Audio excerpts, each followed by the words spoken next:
it is a ceasefire. That's the announcement that has been made. But the war against terror, or the fight against terror, continues.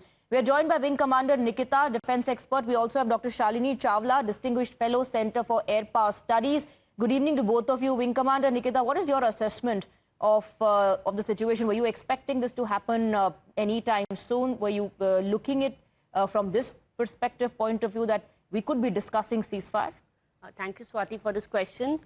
As we have seen in the last 4 days of this heightened conflict, whatever India did, the actions of India had been very righteous. We had been very measured, and we had been very, very non-escalating in whatever we have been doing. And day before yesterday, we saw a swarm of drones coming in and attacking almost all bases at the international border across the western area. And the same thing was repeated yesterday.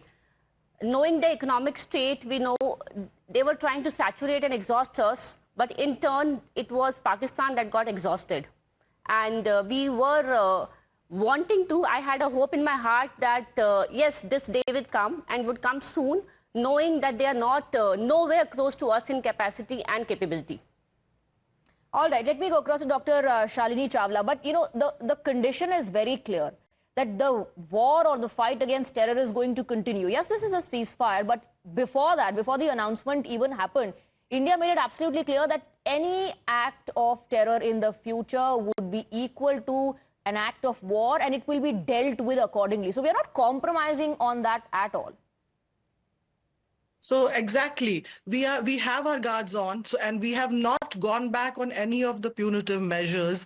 We are staying with everything, that all the decisions that we took. We have only kind of halted the strikes, and that has been, you know, we can talk it. There has been reports about America's mediation or it's Pakistan's initiative, but the fact is that, you know, Pakistan has been under tremendous pressure from all fronts. Militarily, obviously, its vulnerabilities were exposed. Internally, we saw the chaos building up with the Baluch rebels striking another strike there. Economically, yes, they got the loan, but then 1 billion loan matters so much to Pakistan that it is highly dependent on America's support for its survival. So the pressure within Pakistan definitely and outside for Pakistan was mounting up, and it was not able to handle that pressure. And ceasefire clearly was the only option. And I think there has been a significant step. I would say that, you know, India's achievement, if I see, I think we have really managed to expand the scope of our actions in retaliation to Pakistan's act of terror. The way we have retaliated right now, and as compared to what we've seen in Uri and Balakot, so there has been a scope expansion for sure, and we have been pretty firm on our zero tolerance on terrorism, and then also stating our clear war doctrine of defining the, you know, any terrorism as an act of war. So I think that way it is a significant gain for India, but how much will it impact essentially Pakistan's intention of continuing terrorism? Absolutely. That one has to be cautiously, you know, we'll have to wait. But at least, Wing Commander Nikita, we are in a position where we would be able to maintain that pressure, isn't it, for Pakistan to walk the straight path if we can. Because the diplomatic actions, one, of isolating Pakistan on the global level, two, the Indus Water Treaty being put in against the measures that we took part of the diplomatic strike, they stay. And we've already made it absolutely clear to anybody, you know, who's questioning what have we achieved. Well, we've hit the terror dens, which is what we wanted to do right from the start.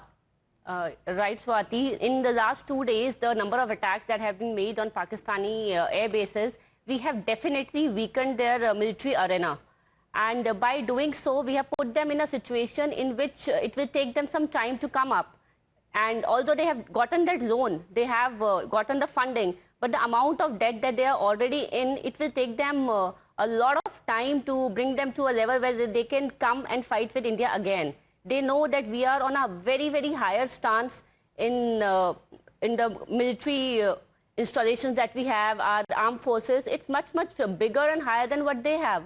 So the ceasefire calls coming from their side, and with the, you know, intervention from the global powers, it shows that Pakistan is not really in a bigger position to continue with this kind of a conflict with India. Absolutely. And Dr. Chawla, through these strikes, the military strike that happened, we were able to take out some high-valued terrorists. That is another aspect of how India has been extremely successful in Operation Sindoor. We understand the kind of chatter that will start on Pakistani media and the kind of statements that the Pakistani politicians will resort to soon after this. But the world has seen the reality. When the attacks from Pakistan were intensifying, their own people in Pakistan kept saying that, tomorrow some of you will flee to Dubai, some will go to London. We have to live in this country. We do not support this establishment. And their defense minister saying, making all sorts of bizarre, illogical statements, exposed Pakistan even further that we were not intercepting India's drones because we did not want to give away our secret locations. You are absolutely right, Swati, that we managed to damage and destroy very critical terrorist infrastructure.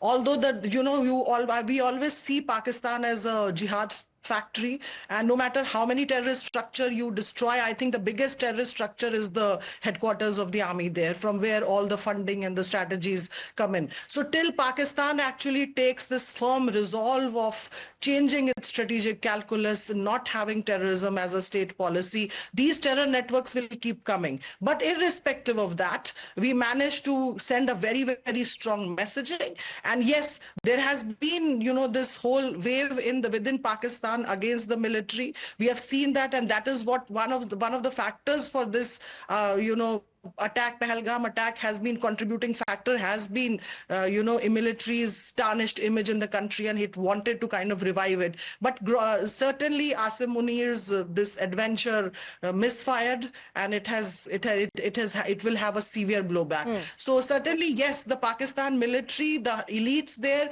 their lives don't get affected, but a common man certainly will have a deep impact of impact of the war, which we will see on the economy in the coming time. Already there is a lot of pressure there. The debt repayment comprises close to about 70% of the GDP. So it is a huge blow to Pakistan that we'll see, and the pressure has been there, and it was evident that Pakistan could not have continued to stand in front of India's military might. Couple of highlights, I think, couple of takeaways. One is that if at all there was any pressure from any world powers, it was on Pakistan, because the Pak DGMO called. That's what the Foreign Secretary said in the press conference, or the brief statement that was issued by the Foreign Secretary to the measures that India has taken in terms of the diplomatic strike. The Indus Water Treaty being in abeyance is going to continue. And third, the kind of damage India has been able to inflict upon Pakistan. Most importantly, yes, it's a ceasefire, but India has made it clear any act of terror in the future is equal to act of war.